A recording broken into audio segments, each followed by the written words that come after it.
Welcome to the Motherhood Alliance podcast, the podcast dedicated to empowering moms and families on their health and wellness journey. I'm Brittany Suttner. And I'm Andrea Rinkus. Together, we're here to explore holistic approaches that go beyond conventional medicine. Each week, we dive into topics that matter most to you. Everything from nutrition and mental health to alternative therapies and natural living. And whether you're a new mom navigating the early stages of parenthood or a seasoned pro looking for new ways to support your family's well-being, you're in the right place. Even better, all of our guests are local small business owners who you can actually talk to and work with. You can learn more about today's guest and connect with hundreds of other health and wellness professionals through our informative and easy-to-use directory at motherhoodalliance.com. Before we get started, keep in mind that this podcast is for informational and educational purposes only and is not a substitute for personal healthcare advice. Please consult your healthcare provider before making any changes based on the podcast content. Thank you for joining us on this journey. Are you ready to help your family thrive? Let's get started. Hi, we are Britt and Andrea from motherhoodalliance.com, and we are excited to welcome you to a 4-episode series with Elisabeth Potaczek, the owner of Soul Echo Yoga based in Appleton, Wisconsin. Elisabeth brings a truly holistic approach to everything she teaches by blending her backgrounds in yoga, massage, and functional personal training to create classes that are unique and have intention behind every movement. Her specialties include functional yoga, meditation, yoga nidra, and pre- and postnatal yoga, all grounded in the belief that mindful movement is one of the best ways to take care of your body and mind. Whether you would consider yourself a yogi or not, we believe that you'll learn a lot in these episodes as we discuss the history of yoga, styles, myths, and numerous benefits of yoga. When she's not teaching, you'll likely find Elisabeth hiking, strength training, reading a good book, cozying up with her 2 rescue cats, Olive and Remy, or joyfully preparing for a baby in early 2026 with her husband. Okay, it's time for you to meet Elisabeth. Hello, welcome back. We are excited to be back in episode number 3 with Elisabeth, and today we're going to be talking about the countless benefits of yoga. Now, if you're like, well, I've done yoga, it's not really my thing, I would encourage you to keep this rolling because I think you're going to learn a lot in this episode. And listen to the last couple because we've had some really good discussions on this stuff. Who would have thought you could have 4 completely different episodes about yoga? But here we are, and I feel like we could have 4 more. There's plenty to get deep into, right? Just a lot of topics, That's why yoga has been the one constant in my life for the last 25 years. And I don't see myself stopping anytime soon because, it's an ocean of knowledge and I know like a little shot glass of it. Yeah. Yep, exactly. Well, let's start in on what you do know about the benefits of yoga. And so let's start with the physical side. That, like you said, with the Western world, we've really honed in on the physical side of yoga. So like the benefits of strength training are kind of easy to understand, right? But why should someone make time for yoga? What are the physical benefits? Yeah. So, I love these questions. Physical benefits of practicing yoga, you're going to have improved flexibility. That's kind of like the obvious one. Like you're going to be able to stretch a lot easier and further. You're going to build strength as well. It's not the same as strength training, but it does have that strength building aspect. It's going to support your mobility, that being able to move your shoulders and your hips, your ball and socket joints, keeping your knees hinging and your elbows hinging and your wrists and ankles moving.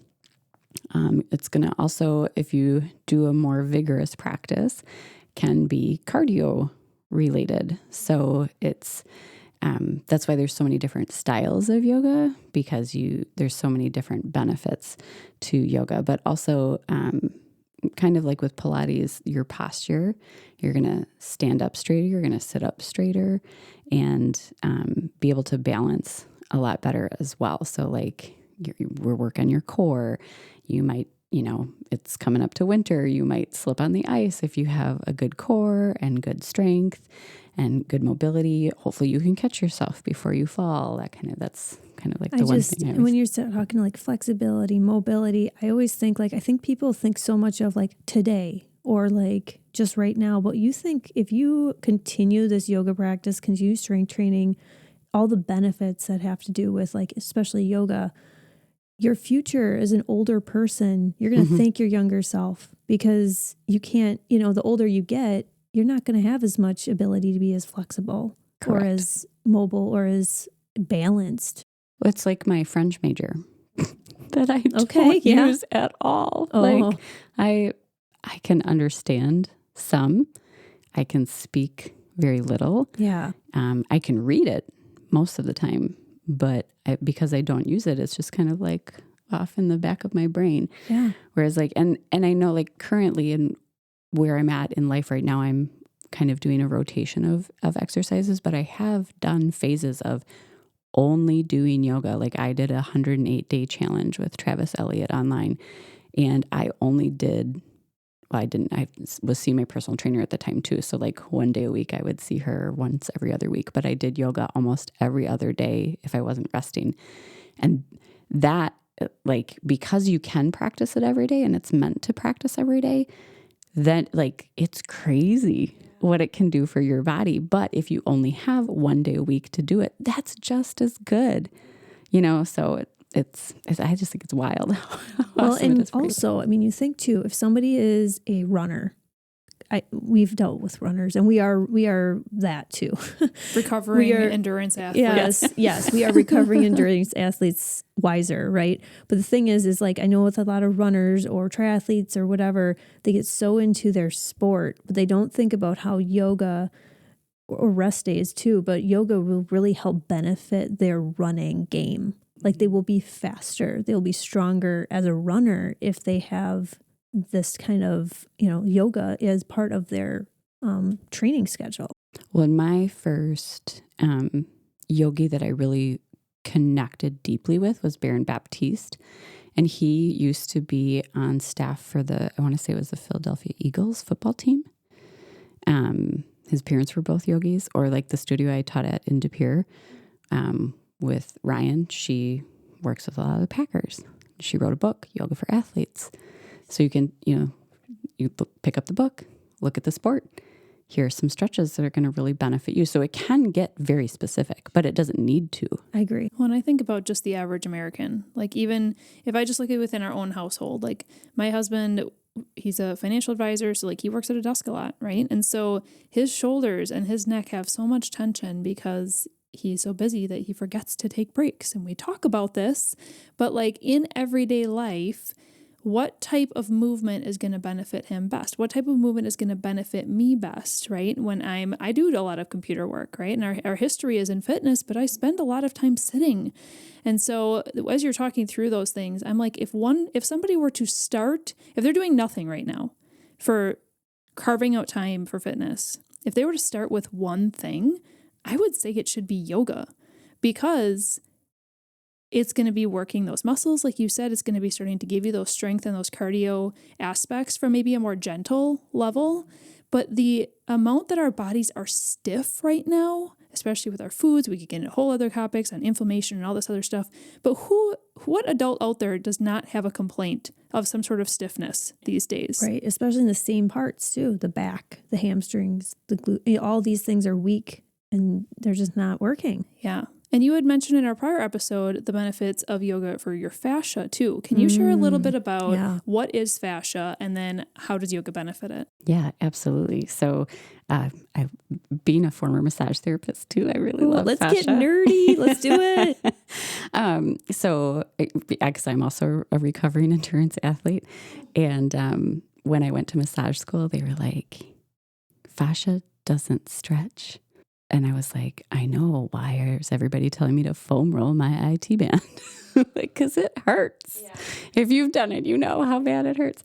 So that's when you hop in the hot tub or slap a hot washcloth on your IT band. And then maybe you foam roll it, but maybe you just give it a little stretch.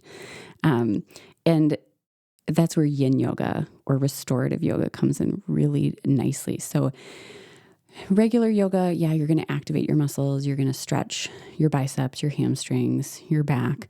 But that fascia needs at least 90 seconds to soften and to start for your nervous system to be like, oh, okay, now we can settle. Now we can get into that, like that Achilles, the chest is so tight. And yin yoga, you hold for at least 90 seconds, if you up to 5 minutes, like pigeon pose for your hips for 5 minutes on each hip, you will walk out a new person. Because when you hold that pose, all of that blood flow is getting into that hip. Your nervous system softens. It allows the muscles around the hip to soften. And then that blood flow gets into the fascia and allows the fascia to start to regenerate. Like, so I mentioned Travis in a couple episodes, Interdimension TV. He got hit by a car, and that's when he found yin yoga. And he was like a couple weeks back teaching full time because he took the time to take care of his body the way it needed to be taken care of. Your body, well, and he was teaching yoga before that too, right? Mm-hmm. So he had been practicing that and, training his body, and to then be able to know that he needed the rest and letting his body heal itself with all that extra blood flow and everything else, and to be able to go back. Yoga's magic. Yeah. Yoga is the fountain of youth. Yeah, I feel like every single adult, every person, every teenager, but every adult, gosh, if they just incorporated 2 days a week of 20 minutes of yoga and, they could focus on what specifically they feel like they need, they could feel so much better in their body. And I love how the yoga world is evolving because there's so many videos. Like my husband works at a computer as well. Like there's 10-minute like office yoga or desk or chair yoga stretches for the desk jockeys out there. Like there are things that you can just do at your desk if you need a little break. Like we need balance, right? So if we're leaning forward and slumped, we need to have that counterbalance of stretching out the chest, things like that. That's so important. So one thing you said, and I know we've touched on this in previous episodes too, about the time. So somebody might be like, okay, I love the idea of stretching out my fascia and getting more blood flow, but I cannot fathom sitting in one position for 2.5 minutes or whatever it is, like 90 seconds or like 5 minutes. That seems like a lot. What would be your reaction to that? Or how do you think you could encourage somebody with not only the knowledge of what they're doing for themselves, but how would you encourage them? It is a perfect segue into the mental benefits of yoga. Okay, let's talk about that. That's beautiful. Because that literally becomes, that is no longer a physical issue. That becomes like, where is my brain? Yes. Because a lot of times when you're uncomfortable, your brain fights it, tells you no, no, no. And I always tell people, like, when I was personal training, like, if you don't feel like working out, just start. Just do it for 5 or 10 minutes. And after 5 or 10 minutes, if you feel like quitting, quit. Do you know, obviously 99% of the time they get going, they're like, I feel great. I'm going to keep, I'm going to do my 30 minutes or whatever. Yeah. So that really, like, it's so easy to hit the snooze button or to, do the dishes or the laundry or whatever the to-do list is calling you to do. And it's that mental discipline of making that choice of, I'm going to just sit and breathe for 5 minutes, or I'm going to just do some ankle circles or wrist circles while I wait for my latte I do tree pose at the grocery store if I'm standing in line because I don't self-checkout, so like I'll just, but the mental benefits of yoga. So we reduce stress and help balance emotions when we take the time to, move our body and connect in that way that yoga does with the body and the mind. It helps. We were just talking off the mic about some anxiety. So it can help alleviate anxiety and depression because it gets those good hormones flowing. You're doing something good for yourself. You're getting out of your routine. That helps with like breath and mindfulness. We talked about like just being in the moment and paying attention to your breath. And then it strengthens your focus. So who isn't like totally ADD right now, like with how fast information is coming at us and how short clips are on social media. I even find myself reading, as I was researching some of the stuff for these podcasts, like I can read a couple paragraphs and then I take a break and go and do something else and come back to it. And that's, it's not optimal, but it's where we're at. Well, yoga is a practice. You literally, and you can think of this as literally practicing slowing down and training your brain to be more focused on something for longer and getting more comfortable with that. It's a practice. Because for me, it would be definitely a practice. Yeah, I have a question to circle back to everything that you've kind of been explaining is that piece that you said of our brains, like if you're sitting in a pose and it's uncomfortable for you, but it's fine. Like you should be working through it because it's good for you. Right, it's exactly. just uncomfortable, yeah. But your brain is telling you, no, get out, ouch, get out, right? Mm-hmm. My question is, so like my husband, I know what he would do. He would put in a podcast so that his brain is distracted, so that he's not thinking about the pain of that specific pose and he can finish it and work through it. That is not bringing him toward that practice of being able to strengthen the muscle of being peaceful, but it's also allowing him to experience the physical benefit in maybe a longer time frame than he would have if he wasn't. So how can you kind of like balance this, and can you get those mental benefits even if your brain is busy, or is the mental benefits really coming from the slowing down and shutting off the world? Yeah. That's a good question. The latter, definitely the latter. So that self-awareness only comes from that stillness, so like when I was kind of recovering from being an endurance athlete, the whole, like, if you listen to when your body whispers, you won't have to hear it scream. Like just because you can doesn't mean you should. Mm-hmm. That was a really hard pill for me to swallow. And so my suggestion would be to find a teacher or a program that you feel comfortable enough with, where it's that silence or that holding or that physical discomfort is taken care of in that session. So I started with Baron Baptiste and his cueing and how he helped you through those things. Like, because there's, like a good instructor will allow you some space and time in an uncomfortable pose and give you the mental distraction you need and the option. So just like giving physical modifications for poses, a good instructor will allow space and time for you to process and potentially give you some cues to help you deal with that, I love that. mental and physical discomfort.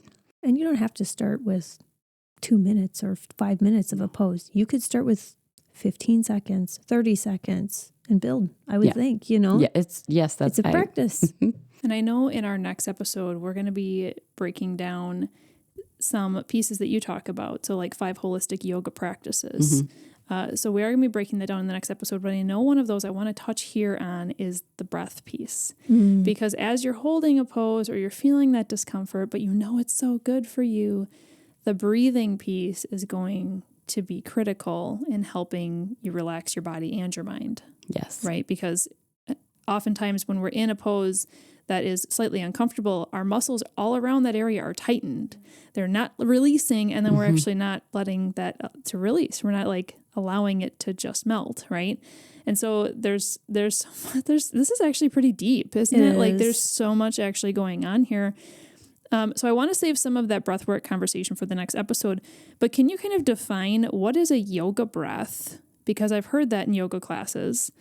And then like how is it different? Yeah. So my personal journey with this was when I was a triathlete, when I did my 1 sprint distance triathlete. I'm not a swimmer. It was my hardest thing. So I took about 16 classes with the gym that I worked at. And you cannot yoga breathe in the pool.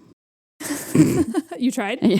You will. I mean, I never float. I never floated and I never learned how to float. And so the yoga breathing is your worst enemy in the water. You need to hold air in your lungs, obviously, when you're trying to float. So that was a whole, because I was trying to relax myself in the water. And so I was trying to yoga breathe, and that's not going to work for you. Okay. So what is actually yoga breathing? Yeah. So, and that's how I start all my classes, and if you go to a class and they don't start this way, that's fine.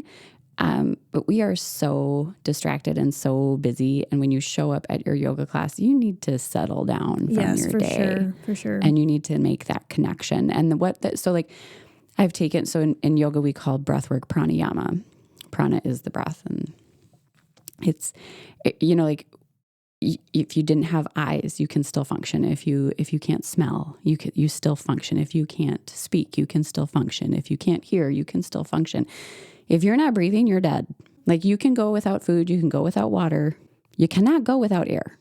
So breath is life. And most of us don't, fully breathe. And in yoga, we work with a 3-part breath. So we breathe in through the nose, through the sinus cavity, down the throat.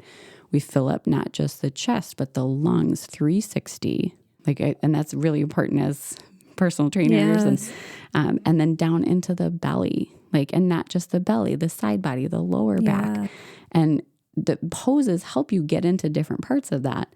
But if you can't connect with that, your class is just not going to be optimal. Yeah, you won't get into it. Like maybe at the end you might feel a little benefit, but it would take forever. I almost feel like you need a intro class to the beginner yoga series where it's like teaching them how to do this, like how to breathe. Yeah, that takes that takes some very intentional, and it's uncomfortable. It is, yeah, especially for some people who are belly breathers or who breathe through their shoulders, like to fill up your entire or to retain ribs. Your breath. Like some of the breathwork practices are just so uncomfortable because it's you get like in your head about it. And you're like, oh God, So we can talk about that. I know. I kind of want to do a whole other episode on that. Yeah, Goodness. Yes. We will discuss it more in the next episode. But before we close this one out, I do want to also talk about the social aspect and the social benefits of yoga. What would you share about that? I